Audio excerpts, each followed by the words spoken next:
Bonjour à tous et bienvenue dans cette vidéo. Comme vous avez pu le voir en introduction, j'utilise deux simulateurs pour m'entraîner Liftoff et FPV Freerider. Alors, je vais vous présenter ces deux simulateurs qui sont quand même bien différents pour certaines choses et je vais vous dire les plus et les moins de ces deux simulateurs-là. Alors pour l'instant, j'ai pas du tout piloté mes drones, non, je n'ai pas piloté mes drones. Vraiment, j'attends déjà mes lunettes FPV, les Fat Shark Attitude V5. Et en attendant, j'utilise ces simulateurs-là avec la radio Taranis QX7. Elle se configure directement dans les simulateurs. Et je vous assure que c'est réellement très simple. Après, ça me permet de m'entraîner. Aujourd'hui, ça me permet vraiment de m'entraîner, d'avoir les sensations du FPV, de savoir à quoi m'en tenir exactement par rapport à une machine FPV qui est complètement différente d'une machine stabilisée avec un système GPS. Je vais vous montrer des extraits de mes entraînements sur Liftoff sur PC et sur FPV Freerider sur macOS cette fois-ci. Et tous les deux avec la Taranis QX7, que l'on configure directement dans le soft et qui est reconnu directement. C'est un périphérique plug and play. Voilà. Première simulation à vous présenter, c'est Liftoff. Alors pour les menus, moi je vous les laisse découvrir. Alors Liftoff, il fonctionne avec toutes les radios, on va dire. Il n'y a pas besoin de driver normalement. Des fois, il faut le remettre avec Windows.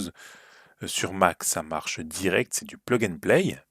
Alors sur l'écran, vous avez pas mal de data en fait au final. Vous avez la mire au milieu. Vous avez le mode en haut à gauche, là on est en accro, on peut mettre en stabilisé, on peut mettre en 3D, enfin il y a plein de modes, c'est à vous de découvrir ça en tout cas. En haut à droite de l'autre côté, il y a l'altitude qui est plus la hauteur par rapport au point de départ, et la vitesse, là elle est en kilomètre heure. Donc vous voyez que là déjà ça taille super vite avec là c'est un petit 3 pouces hein, là que j'ai clairement. Alors, je m'entraîne plutôt à faire en fait du cinématique comme on le voit là. Par exemple, je m'amuse à suivre le lit de ce petit ruisseau, parce que je dirais que c'est un ruisseau et pas une rivière forcément. J'ai une machine configurée, donc c'est un 3 pouces, elle est configurée, personnalisée complètement, les PID, les rates, enfin tout au final est personnalisé. Donc c'est super pratique et comme j'ai dit, on peut vraiment personnaliser de A à Z sa machine sur Liftoff. C'est vraiment fait pour ça, Liftoff. C'est de la pure simulation où on peut vraiment pousser jusqu'à fond les ressentis avec sa machine. Voilà. Alors, vous avez un grand choix de drones FPV avec des marques comme Immersion RC par exemple. Il y en a plein d'autres.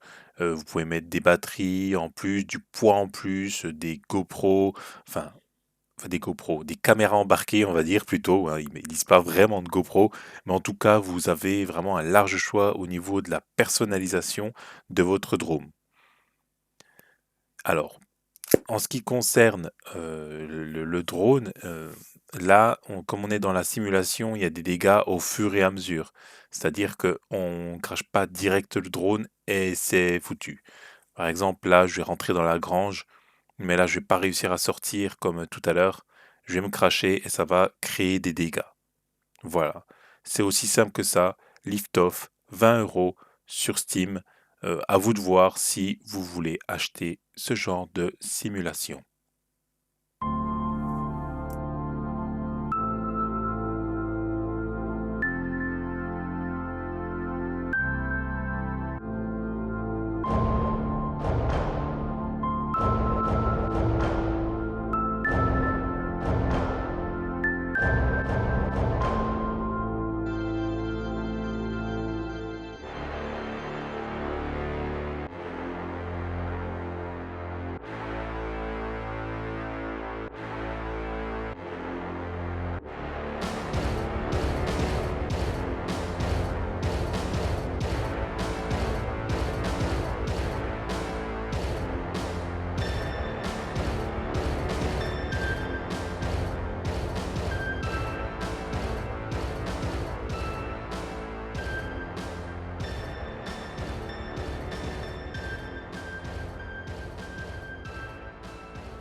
FPV Freerider, alors là, je vous avoue, je joue sur Mac. Oui, je sais, voilà, c'est pas grave.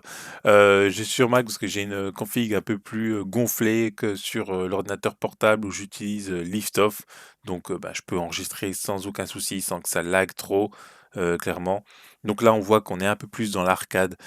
Si on tape n'importe quoi, la moindre chose, le drone tombe direct et on doit recommencer depuis le début. On peut déclencher des races directement depuis le menu en bougeant la souris. Ça, c'est un plus par rapport à Liftoff, où Liftoff, où il faut sélectionner la map avec la race.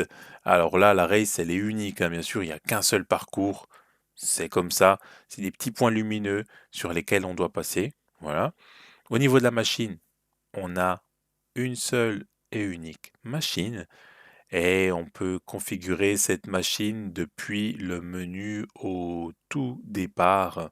Euh, Après, je ne sais pas si c'est forcément des PID ou des rates, enfin des configs bien spécifiques au monde du drone racer, mais on peut configurer, on peut même configurer la gravité. Alors, je ne suis pas encore penché sur les meilleurs réglages à faire, mais je vais regarder ça rapidement. Alors, Liftoff, lui, je pense que je vous l'ai dit, mais Liftoff, lui, c'est 20 € et c'est sur Steam. Ça aussi, on peut le trouver sur Steam ou aussi on peut le trouver directement depuis le site de FPV Freerider. Là, c'est la version Recharge. Il y a la version FPV Freerider aussi qui est à 10 dollars, plus la taxe de 20% qui revient à 12 dollars. Et la version Recharge, c'est 5 dollars plus la taxe à 20%. Alors, j'ai pas regardé combien ça fait, mais bref, ça fait un peu plus de 5 dollars de toute façon. C'est pas excessivement cher, hein, ni l'un ni l'autre si vous comptez passer des heures et des heures en simulation sur les deux simulateurs. Je sais qu'il en existe d'autres de simulateurs comme Velocidrone ou même d'autres qui sont en test. Moi, ce que je recherche avant tout, c'est un simulateur qui va fonctionner sur macOS. C'est vraiment ça. J'en ai vraiment besoin parce que ma config elle est bien meilleure et puis j'ai un très grand écran 34 pouces. Donc ce qui me pousse à chercher vraiment une version Mac pour les simulateurs. Et puis faut que je regarde pour la version Mac de Liftoff dans ce cas pour pouvoir maintenant comparer les graphismes à ce FPV Freerider. Et je pense que ça va être, et ça peut être super sympa. Au niveau des maps, il y en a beaucoup dans FPV Freerider. Clairement, comme vous voyez là, je m'amuse à faire deux, trois petites choses hein, sur ces maps-là. Vraiment extrêmement sympa ces maps.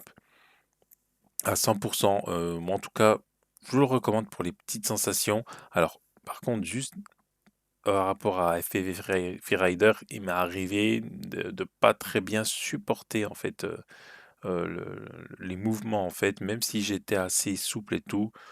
Voilà, ça donnait un petit peu le tournis et puis au final un petit à peine la nausée. Mais bon, ça m'arrivait quelques fois, mais pas tout le temps, bizarrement. Donc là, par exemple, là sur la map, on a la map avec dans un garage souterrain où on peut sortir de ce garage souterrain. Je trouve moins compliqué que celui de le lift-off où vraiment là j'avais vraiment énormément de peine à garder la hauteur et tout. J'arrivais vraiment pas à garder la hauteur sur lift-off correctement. Le garder en stationnaire, ni trop haut ni trop bas pour pouvoir me déplacer dans le niveau. Voilà. Après ce niveau-là, il y en a plein d'autres. Et alors, je sais pas si FPV Rider est toujours en développement. Je sais que je me suis rendu sur le forum et que j'ai vu qu'il y avait encore des questions qui étaient posées par rapport à Liftoff. Donc, j'espère que le développement continue toujours par la personne qui le développe. Ça serait vachement cool.